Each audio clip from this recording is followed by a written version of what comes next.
तर ही आहेत शेवग्याची फुलं. जशी शेवग्याची शेंगा असतात, शेवग्याच्या पाल्याची भाजी असते, तशी ही शेवग्याची फुलं आहेत.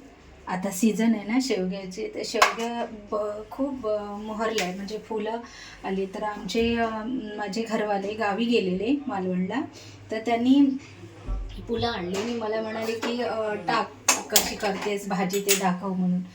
तर आता आपण बनवूया.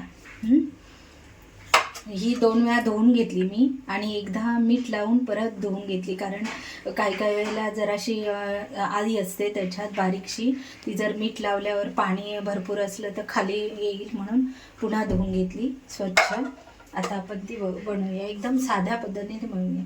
गावी जर म्हणजे कोकणातले असतील लोक ना, त्यांना माहिती असेल की कोकणातल्या गावात अंगण असतं बाहेर. आमच्याकडे मालवणला त्याला खळं म्हणतात. तर त्याच्या उजव्या साईडला नाही तर डाव्या साईडला शेवग्याचं झाड असतं, आणि ह्या सीझनला एवढं फुलं बहरून येतात ना त्याला बरीच. जरा खोबऱ्याचं तेल घालते मी.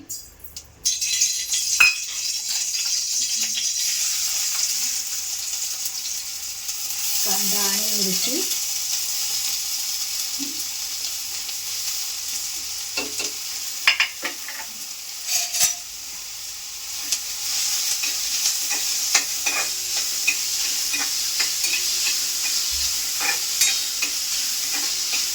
लाल होईपर्यंत भाजून घ्यायची कांदा आणि मिरची.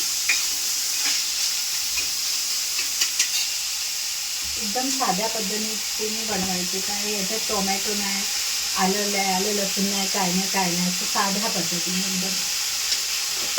आम्ही लहान असताना गावी शाळेतून आलो की पहिली फुलं, शेवग्याची फुलं वेचायचं काम करायचं अंगणात. मग ते आमच्याकडे तिखट डाळीमध्ये पण घालायची पद्धत होती.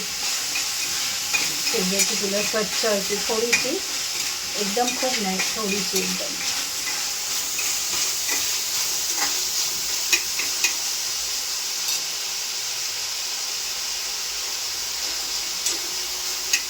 कांदा जरा भरपूरसा घालते त्याला, मी थोडासाच घालते, कारण कोण खाईल असं ना, मलाच आवडते ती एकटीला.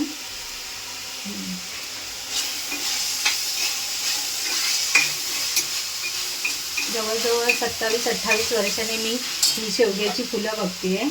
लाल झाला कांदा. आता याच्यात जरासं धणेपूड टाकते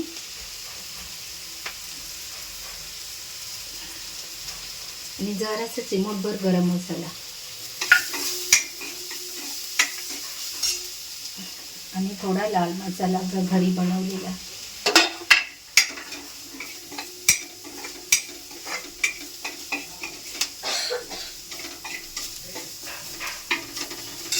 आणि फुलं घालते.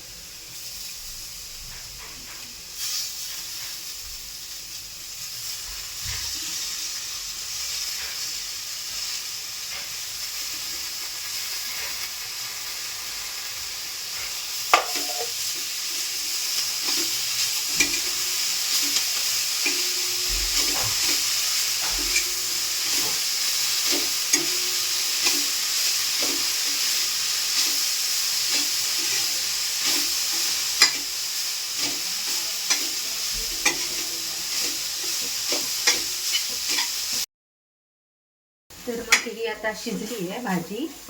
एवढी सगळी होती त्याची, केवढीशी झाली बघा, एवढी शिजली आहे. आता त्याच्यात खोबरं घालते. 10 मिनटं शिजवून घेतली चांगली. खोबरं घालते.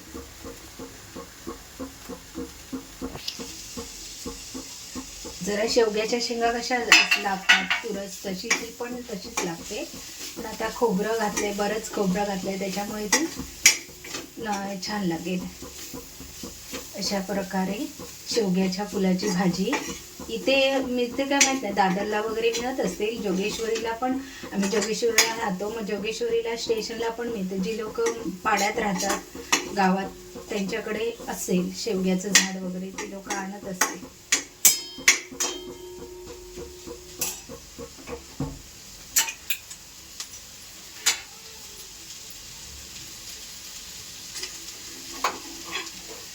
अशा प्रकारे शेवग्याच्या फुलाची भाजी